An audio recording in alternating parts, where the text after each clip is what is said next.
Broadway ਤੁਹਾਡੇ ਵਿਦੇਸ਼ ਜਾਣ ਦੇ ਸੁਪਨਿਆਂ ਨੂੰ ਦੇਵੇਗਾ ਹਕੀਕਤ ਦੀ ਉਡਾਨ। नमस्कार दोस्तों, मैं अमर शहीद ब्रॉडवे इमिग्रेशन सर्विसेज से लगातार कोशिश इस चैनल के जरिए ऑस्ट्रेलिया स्टडी वीजा को लेके लेटेस्ट इंपॉर्टेंट अपडेट आपसे शेयर करते रहे। अब बहुत सारे बच्चों के सवाल हैं कि जो ऑस्ट्रेलिया का फेब इनटेक था वो चाहते ना चाहते सिस्टम की बहुत सारी चेंजेस के कारण बलि चढ़ गया और सक्सेस रेट जो निकल के आया वो हार्डली 20 to 25% निकल के आया। बहुत सारी उम्मीदें थी, बहुत लोगों के सपने टूटे।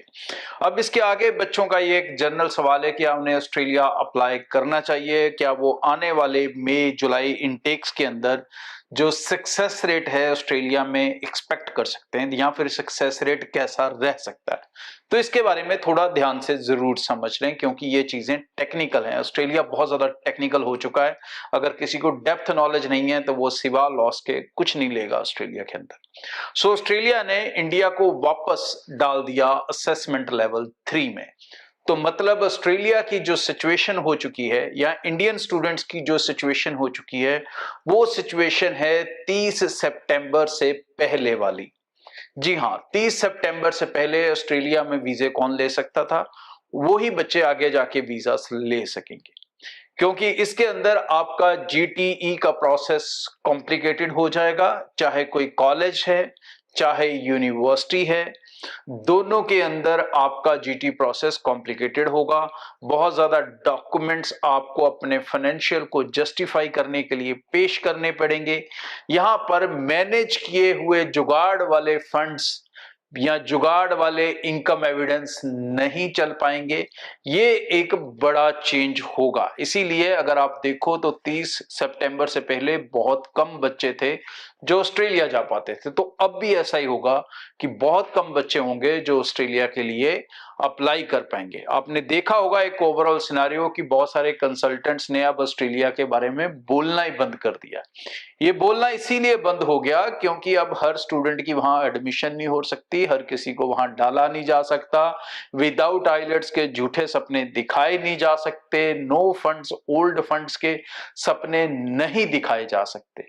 अब आपको प्रॉपर जीटीजीएस प्रोसेस के थ्रू निकलना है। तो मतलब सबसे पहले तो स्टूडेंट का खुद का प्रोफाइल स्ट्रॉन्ग होना तो जरूरी है ही है कि आपके 60% ईच सब्जेक्ट हो, आपका IELTS 6 हो, आपका पीटी का स्कोर अच्छा हो। लेकिन इसके साथ जो सबसे बड़ी प्रॉब्लम हमारे यहाँ रहती है वो है पेरेंट्स के साथ कि यहाँ पेरेंट्स इतने ज्यादा एजुकेटेड और अवेयर नहीं है और वो अपने फाइनेंशियल्स को उसी हिसाब से मेंटेन नहीं करते जिस हिसाब से ऑस्ट्रेलिया एम्बेसी को वो चीजें चाहिए। तो भाई जिन लोगों के तो मैनेज होंगे उनको मिलेगा अच्छा सक्सेस रेट। तो ओवरऑल अगर सक्सेस रेट की कैलकुलेशन क्या कहेगी, ये कहती है कि जब रूल से रिलैक्स हुए, फॉर एग्जांपल मान लो 10,000 फाइलें लगी, रूल से रिलैक्स के हिसाब से अगर ऑस्ट्रेलिया चलता तो शायद उसमें से 8,000 फाइलों का वीजा पॉजिटिव आता, लेकिन उन्होंने स्क्रूटनाइज कर दिया, सिर्फ 20,000 को वीजा दिया, टफ कर दिया। अब लेवल 3 में डाल दिया टफ करके, तो अब वो टफ सिस्टम कंटिन्यू चलेगा। लेकिन अब ये टफ सिस्टम में क्या होगा कि जो 10,000 अप्लाई कर सकते थे वो अब अप्लाई नहीं कर पाएंगे। अब सिर्फ उसके मुकाबले आधे से कम बच्चे जो एलिजिबल हो पाएंगे इसके अंदर। और जब आधे से कम बच्चे अप्लाई करेंगे तो डेफिनेटली बच्चे यहीं पर फिल्टर हो जाते हैं और फिल्टर होने के बाद सिर्फ अच्छे वाले बच्चे ही आगे जा पा रहे हैं। तो इसलिए जो आपको ओवरऑल सक्सेस रेट मई जून में मिलेगा भाई, वो आपको 70%, 60%, 80% ऐसे देखने को मिलेगा। लेकिन वो किन में से होगा? वो उन्हीं में से होगा जिन पेरेंट्स के सभी फाइनेंशियल्स, जिन बच्चों के सभी एकेडमिक्स अप टू मार्क्स हैं। जुगाड़ वाला उसमें कोई केस नहीं होगा। तो 100 में से 70 वीजे आने और 1000 में से 70 वीजे आने, दोनों में बड़ा फर्क है। तो अभी जो सिचुएशन चल रही है वो 1000 में से 70 वाली चल रही थी। आगे जाके केस ही है 100 अप्लाई कर सकेगा, 90 बंदे या 900 बंदा एलिजिबल अप्लाई करने के लिए ही नहीं हो पाएगा।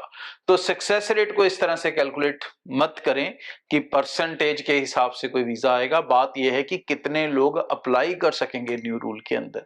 तो न्यू रूल काफी ज्यादा स्टिफ होंगे, काफी कम बच्चे अप्लाई कर पाएंगे।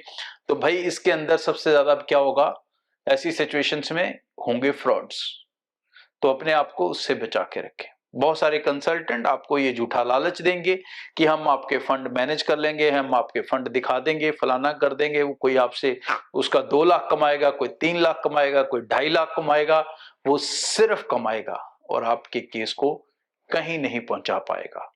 अब इस फ्रॉड में बचना है या आपको अपने फाइनेंशियल सिस्टम के हिसाब से, अपने एकेडमिक के हिसाब से दूसरी कंट्री को सिलेक्ट करना है, चाहे वो यूएस हो, चाहे कनाडा हो, चाहे फिनलैंड हो, यूके हो। ये सीरियस डिसीजन आपको लेना होगा। नहीं तो ऑस्ट्रेलिया के अंदर रिफ्यूजल मतलब एक एक स्टूडेंट को 2.5-2.5, 3-3 लाख का घाटा तो मिनिमम हर एजेंट डालेगा और लाख की 1.5 लाख की इनकम भी बनाएगा, जो आज की डेट में भी ऑस्ट्रेलिया का बहुत ज्यादा गुणगान करेगा। तो ये डिसीजन आपको लेने हैं। तो इनटेक का जो सक्सेस है वो डेफिनेटली बढ़ेगा, लेकिन जो बच्चे एक्चुअली उसमें अप्लाई कर पाएंगे वो बहुत कम होंगे और उनका एलिजिबिलिटी स्ट्रिक्टनेस बहुत ज्यादा होगी। Thank you. ब्रॉडवे ਤੁਹਾਡੇ ਵਿਦੇਸ਼ ਜਾਣ ਦੇ ਸੁਪਨਿਆਂ ਨੂੰ ਦੇਵੇਗਾ ਹਕੀਕਤ ਦੀ ਉਡਾਨ।